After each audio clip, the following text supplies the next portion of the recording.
नमस्कार, मैं doctor Rupa Manglani, associate professor political science department में। हमारा आज का टॉपिक है स्वामी दयानंद सरस्वती।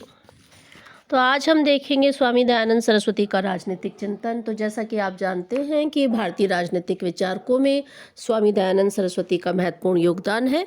स्वामी दयानंद एक राजनीतिक चिंतक के रूप में उन्होंने राजनीतिक सिद्धांतों का प्रतिपादन नहीं किया, लेकिन उनके कर्म भूमि धार्मिक और सामाजिक सुधार था। उसके साथ साथ उन्होंने राजनीतिक चिंतन का भी प्रतिपादन किया। दरअसल मनु और चाणक्य दोनों के ही राजनीतिक चिंतन का प्रभाव दयानंद सरस्वती पर पड़ा है। देश की राजनीतिक परिस्थितियों के प्रति पूरी तरह से वो जागरूक थे, अतः उन्होंने अपने प्रवचनों में राजनीति से संबंधित विभिन्न विषयों में जो विचार व्यक्त किए हैं और राजनीति के बारे में जो लिखा है, उसे सामूहिक रूप से उनका राजनीतिक चिंतन कहा जा सकता है। उन्होंने वेदों में वर्णित राजनीतिक सूत्रों और मनुस्मृति के राजनीतिक दृष्टिकोण को अपने राजनीतिक चिंतन का आधार बनाया है, लेकिन उन्होंने इस राजनीतिक दृष्टिकोण को यथारूप स्वीकार करने के बजाय स्वयं अपने दृष्टिकोण के साथ उनका सामंजस्य स्थापित करते हुए मौलिक राजनीतिक चिंतन प्रस्तुत किया है। दयानंद का राजनीतिक चिंतन कौटिल्य के अर्थशास्त्र और मनुस्मृति से प्रभावित है। उनके राजनीतिक चिंतन की मुख्य बातें इस प्रकार हैं। पहली बात, वो मर्यादित शासन व्यवस्था या विधि के शासन का आग्रह करते हैं। उन्होंने तो आइए जानते हैं स्वामी दयानंद सरस्वती के क्या विचार थे। तो सबसे पहले जैसा कि मैंने आपको बताया कि मर्यादित शासन व्यवस्था या विधि के शासन का वो आग्रह करते हैं। दयानंद का राजनीतिक चिंतन कौटिल्य के अर्थशास्त्र और मनुस्मृति से प्रभावित है। मैंने आपको बताया दयानंद ने वंशानुगत राजतंत्र का निषेध किया और स्पष्ट शब्दों में घोषित किया कि उत्तम नैतिक गुणों से युक्त प्रजा पालन के प्रति प्रतिबद्ध तथा राजकीय कार्यों के निर्वाह में सक्षम व्यक्ति ही प्रजा की सम्मति से शासक के रूप में नियुक्त किया जा सकता है। दयानंद ने शासन की समस्त शक्तियां किसी एक व्यक्ति को प्रदान करने का विरोध करते हुए राजकीय शक्ति के संस्थागत स्वरूप पर बल दिया। तो जब राजकीय शक्ति के संस्थागत स्वरूप पर बल दिया जाता है तो उसका मतलब है कि शासन कैसा होना चाहिए, मर्यादित होना चाहिए। स्वामी दयानंद सरस्वती 3 संस्थाओं की कल्पना करते हैं, विधानसभा, राज्यसभा तथा धर्मसभा। इन 3 सभाओं की कल्पना शासन के 3 निकायों व्यवस्थापिका, कार्यपालिका और न्यायपालिका के रूप में करते हैं और इन 3 सभाओं का गठन चुनाव के आधार पर होना था। उनके अनुसार दयानंद ने शासक के लिए राजा शब्द के स्थान पर सभाध्यक्ष शब्द का प्रयोग किया है और अपेक्षा की है कि सभाध्यक्ष के रूप में शासक विधायी, कार्यपालिका संबंधी एवं न्यायिक कार्यों में समन्वय स्थापित करें। दयानंद सभाध्यक्ष और इन सभाओं की शक्तियों को नियंत्रित करने की आवश्यकता अनुभव करते हैं। सत्यार्थ प्रकाश के षष्ठ समोल्लास में दयानंद लिखते हैं कि सभाध्यक्ष या राजा को सभाओं के अधीन 3 सभाओं को अपने कार्यों के सुचारू निष्पादन के लिए सभापति के रूप में राजाओं के अधीन तथा सभाध्यक्ष और सभाओं को प्रजा के अधीन रहना चाहिए। इस प्रकार दयानंद का लक्ष्य है कि हर स्थिति में शासन की शक्ति का मर्यादित प्रयोग और व्यक्ति के मनमाने शासन के स्थान पर विधि के शासन की स्थापना हो। दयानंद ने इस बात का प्रतिपादन किया है कि राजा को मर्यादित शक्तियां ही प्राप्त होनी चाहिए। राजा के द्वारा किसी भी स्थिति में निरंकुशतापूर्ण आचरण करने की चेष्टा नहीं की जानी चाहिए। दयानंद के चिंतन में निरूपित राजा मर्यादित शासक है और इस दृष्टि से दयानंद को प्रबुद्ध राजतंत्र का प्रतिपादक कहा जाता है। स्वामी दयानंद सरस्वती ने स्वतंत्रता और समानता के लिए भी आग्रह किया है। स्वामी दयानंद ने व्यक्ति के अधिकारों के किसी औपचारिक सिद्धांत का प्रतिपादन तो नहीं किया, लेकिन व्यक्ति के लिए स्वतंत्रता और समानता का आग्रह अवश्य किया है। दयानंद का विचार है कि हर व्यक्ति आत्मोन्नति के प्रयत्न कर सके, इसके लिए उसे पूर्ण स्वतंत्रता प्राप्त होनी चाहिए। लेकिन व्यक्ति के लिए स्वतंत्रता का समर्थन करते हुए भी दयानंद स्वच्छंदता के समर्थक नहीं हैं। वे व्यक्ति के आचरण के सामाजिक नियमन की आवश्यकता को स्वीकार करते हैं। उन्होंने अपेक्षा की है कि सामाजिक कल्याण की दृष्टि से व्यक्ति को अपने व्यवहार पर समाज अथवा राज्य द्वारा आरोपित प्रतिबंधों को स्वीकार करने के लिए तत्पर रहना चाहिए। दयानंद ने जिस व्यवस्था की कल्पना की है, स्वतंत्रता के साथ ही समानता उसका मूल आधार है। इस व्यवस्था में श्रेष्ठ जीवन के लिए आवश्यक सभी प्रकार लिंग, जन्म, जाति, धर्म और संपत्ति आदि के भेदभाव के बिना सभी व्यक्तियों को ये अधिकार प्राप्त होने चाहिए। इस प्रकार स्वामी दयानंद लोकतंत्र के मूल आदर्श स्वतंत्रता, समानता और भ्रातृत्व में विश्वास करते हैं। राज्य के लोक कल्याणकारी स्वरूप का उन्होंने प्रतिपादन किया। वो राज्य के हस्तक्षेपवादी सिद्धांत को अस्वीकार करते हैं और इस बात का प्रतिपादन करते हैं कि राज्य व्यापक कार्यक्षेत्र वाली ऐसी संस्था हो जिसका उद्देश्य हो व्यक्तियों का भौतिक, नैतिक और आध्यात्मिक कल्याण। राज्य के कार्यक्षेत्र के संबंध में दयानंद ने मनु, कौटिल्य आदि के इस विचार को स्वीकार किया है कि अप्राप्त की प्राप्ति, प्राप्त का संरक्षण, संरक्षित के संवर्धन और संवर्धित के पात्रता के अनुरूप ही समुदाय में न्याय सम्मत वितरण राज्य का मूल प्रयोजन हो। दयानंद ने स्पष्ट किया है कि शासक प्रजा के कल्याण और उसके सुरक्षा के प्रति समर्पित रहकर ही प्रजा की स्वाभाविक आज्ञाकारिता प्राप्त कर सकते हैं।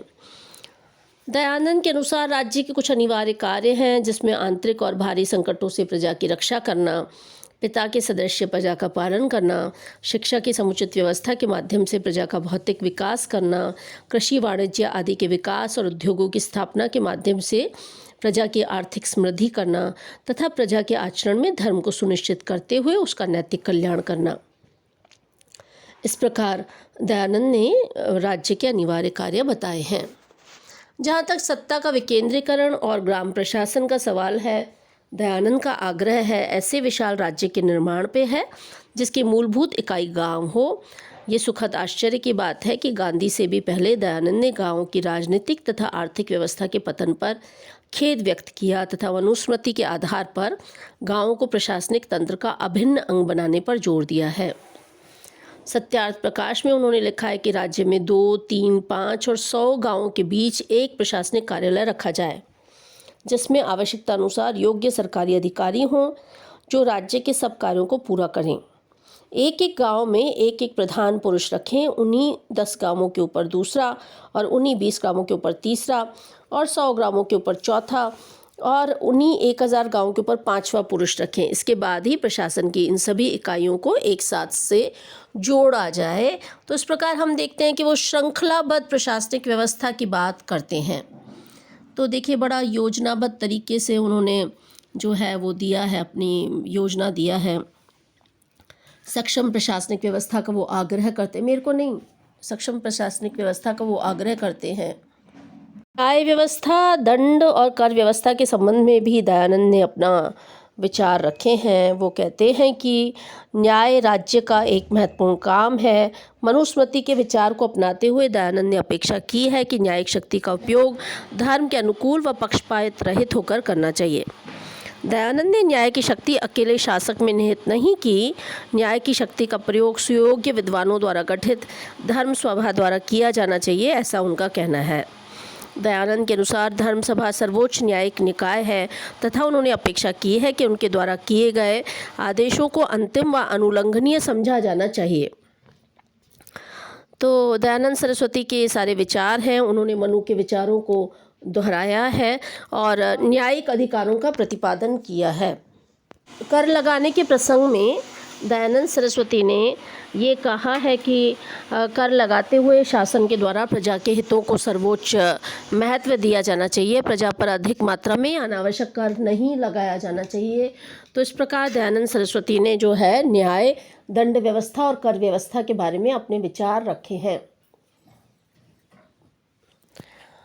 तो हम देख सकते हैं कि अंतर्राज्यीय संबंधों के बारे में भी उन्होंने अपने विचार रखे हैं। अंतर्राज्यीय संबंध, सैन्य व्यवस्था और युद्ध के बारे में वो ये कहते हैं कि राज्य की सुदृढ़ता पे वो विशेष बल देते हैं। वो कहते हैं कि चक्रवर्ती साम्राज्य की परिकल्पना उन्होंने की है।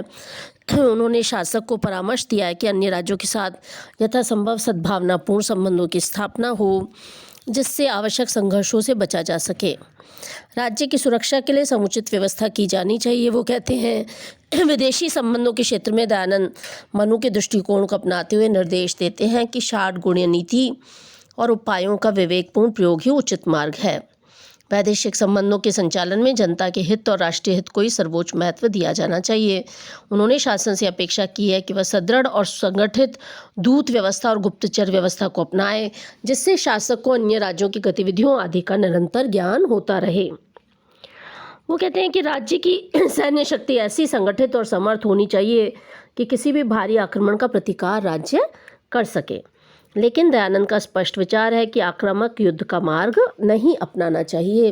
वो कहते हैं कि युद्ध के दौरान युद्ध के नियमों को जो है वो ठीक से देखा जाए। तो इसके साथ ही दयानंद सार्वभौम मानवतावाद के समर्थक थे, अंतर्राष्ट्रीयवाद के जनक थे। उन्होंने मानव मात्र के कल्याण के बारे में अपने विचार रखे हैं। और डॉक्टर ताराचंद ये कहते हैं कि दयानंद को इस बात पर आपत्ति ज़्यादा थी कि इस्लामी और ईसाई तत्व हिंदू धर्म पर आक्रमण कर रहे हैं, लेकिन उन्होंने जो है हिंदू धर्म की रक्षा के लिए ही अपने विचार रखे, लेकिन मानवतावाद उनके विचारों में अहम था। तो इसके अतिरिक्त दयानंद तो धार्मिक सच की खोज में ही संलग्न थे। उन्होंने अपने अध्ययन तथा चिंतन के क्रम में वैदिक धर्म को ही प्राणी मात्र के लिए सबसे अधिक उपयोगी माना है। उन्होंने प्राणी मात्र को वैदिक धर्म की ओर अनुप्रेरित किया। स्वामी दयानंद का मूल विश्वास यह था कि सभी धर्मों का शांतिपूर्ण सहअस्तित्व संभव है। 1883 में उन्होंने दिल्ली में सभी धर्मों की सभा का आयोजन किया। इस सभा में उन्होंने हिंदू मुसलमानों की एकता पर बल दिया था और उपदेश दिया था कि सारे धर्म अपनी विविध मान्यताओं के साथ जीवित रह सकते हैं। उनका उद्देश्य मानव मात्र की मुक्ति था। दयानंद में मानवता और विश्व बंधुत्व के प्रति अद्भुत लगन थी और उसकी पूर्ति की दिशा में उन्होंने कार्य करने के लिए सदैव प्रसन्नता होती थी। दयानंद के राजनीतिक चिंतन में आधुनिकता और प्रगतिशीलता के तत्व निहित हैं। तो इस प्रकार हमने देखा कि स्वामी दयानंद सरस्वती के राजनीतिक चिंतन को देखा। तो आप इस टॉपिक को प्रिपेयर करें और इससे संबंधित कोई दिक्कत आए तो हम इस पे बात करेंगे। वैसे स्वामी दयानंद के धार्मिक विचारों पर भी सवाल आता है। राजनीतिक विचारों पर उन्होंने व्यवस्थित कोई विचारों का प्रतिपादन नहीं किया, लेकिन उन्होंने जो भी सत्यार्थ प्रकाश और ऋग्वेद आदि भाष्य में उन्होंने जो कुछ लिखा है, उन विचारों को अगर हम संग्रहित करते हैं तो उसकी इस तरह से सामने आते हैं। तो आप इस टॉपिक को प्रिपेयर कीजिए और जब हम मिलेंगे तो उस पर चर्चा करेंगे। अपने और अपने परिवार के स्वास्थ्य का ध्यान रखिए। शुभकामनाएं।